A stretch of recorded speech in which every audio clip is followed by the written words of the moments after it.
Plan de lectura día séptimo, mes noveno.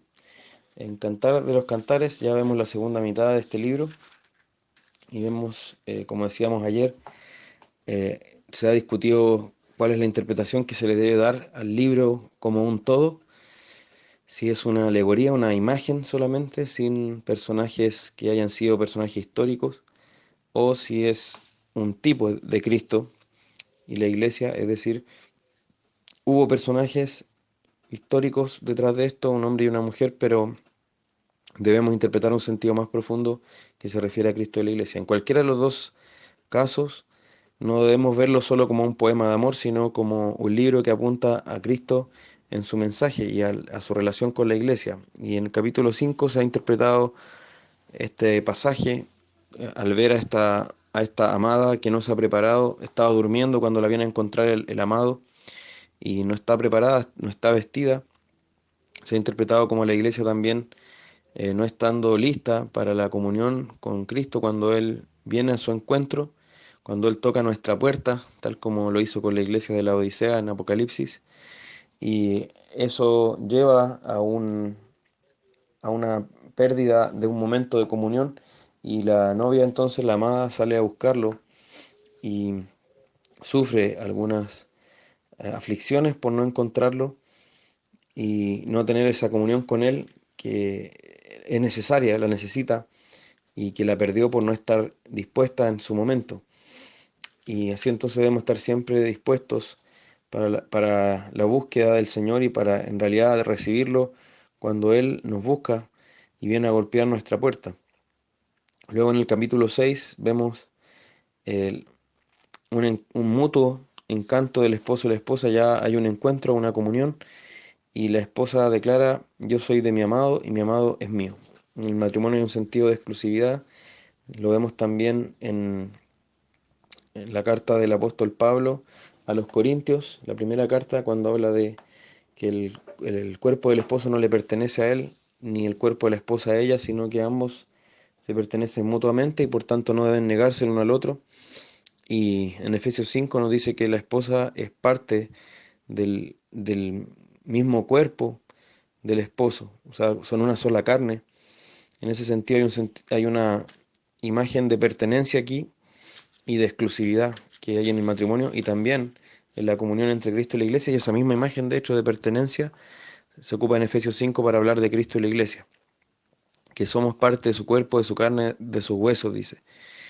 Luego en el capítulo 7 vemos que hay un elogio mutuo también, un deleite mutuo del uno con el otro, y recordemos, esto debe estar en el matrimonio, por supuesto, siempre debe haber este deleite, y si no hay este deleite, es un matrimonio que está enfermo gravemente o agonizando y que debe ser restaurado. Debe haber entonces este disfrute, esta admiración mutua, y vemos que espiritualmente hablando, Cristo nos limpió y nos lavó y nos hizo santos y sin mancha, sin arruga delante de Él, y por Él es que tenemos una hermosura ante su presencia a través del sacrificio que Él hizo para lavarnos y limpiarnos. Y acá nuevamente en el capítulo 7, versículo 10 dice: yo soy de mi amado y conmigo tiene su contentamiento. Esto también es cierto cuando hablamos de la iglesia. Cristo se deleita en su novia, en su amada, y eso es parte de su gran misericordia hacia nosotros. Y en el capítulo 8 tenemos el final de este libro y hay un conocido pasaje sobre el amor aquí. Claramente, como hemos dicho, habla del amor matrimonial, habla en este lenguaje como un poema romántico, eh, que también existían otros como este en la época, en Egipto y en Babilonia, pero este es único porque también nos apunta hacia Cristo. Entonces, el amor matrimonial debe ser fuerte, debe ser constante, permanente y a toda prueba. Y así también este pasaje nos recuerda otros como 1 Corintios 13, que nos hablan del amor que nunca deja de ser, que todo lo soporta, que todo lo espera, y que la fe, la esperanza dejarán de ser, pero el amor nunca deja de ser. Así entonces también sabemos por la Escritura que nada nos podrá separar del amor de Cristo. Es un amor que persevera, que persiste, y esto también es parte de la obra de salvación en nuestro favor. En Salmo 51 ya fue comentada la primera parte de este plan, y en Proverbios 22, del 24 al 25, vemos que en la Biblia hay ciertos pasajes que nos dan a entender que en un sentido sí podemos decir, dime con quién andas y te diré quién eres. Hay compañías que nos moldean y, o sea, en realidad todas las compañías nos moldean, todas las compañías nos van influenciando, todas las compañías nos van em, guiando o moviendo hacia una dirección o hacia otra, y por eso mismo debemos ser cuidadosos con quién andamos y debemos buscar las amistades en el Señor, las amistades piadosas. Y acá nos llama a no entremeternos con el iracundo o con el hombre de enojos, ya que podemos aprender sus maneras y podemos ser enlazados en esas maneras pecaminosas. Cuidado entonces con elegir nuestra amistad y también, por supuesto, con mayor razón, elegir a la persona con la que somos una sola carne, porque esa es la comunión y la intimidad más intensa que pueden tener dos personas. Luego, en 2 Corintios capítulo 9, vemos que sigue hablando de la ofrenda para los santos, que ya he venido desarrollando desde el capítulo anterior, y los llamaba a estar preparados. La generosidad se prepara. Hoy día tenemos una idolatría de la espontaneidad, de que todo tiene que ser en el momento, si no, no es verdadero, no es genuino. Eso es irreal. En la Biblia se nos llama constantemente a preparar nuestros corazones, y en este caso la generosidad manifestada también en las ofrendas es algo que se prepara, algo que se debe preparar. Y el apóstol les amonesta o les exhorta, les anima también con este pasaje desde el versículo 6 en adelante, diciéndoles que el que siembra escasamente también segará escasamente, y el que siembra generosamente también segará. Y cada uno de como propuso en su corazón, no como una carga, no con tristeza despojándose de bienes que no queremos soltar, ni tampoco por necesidad, ya porque estamos obligados o porque si no nos van a mirar feo, sino que con alegría, como lo hicieron también cuando se dieron las ofrendas para construir el tabernáculo y posteriormente para construir el templo de Salomón. Vemos que siempre que había este tipo de ofrendas eran con alegría, aunque les recordemos acá que esta ofrenda para los santos en Jerusalén era una ofrenda especial. No se refiere a la ofrenda constante, permanente, que es para sostener la iglesia. Se refiere a la ofrenda especial que era para los pobres de Jerusalén, que eran de otra iglesia.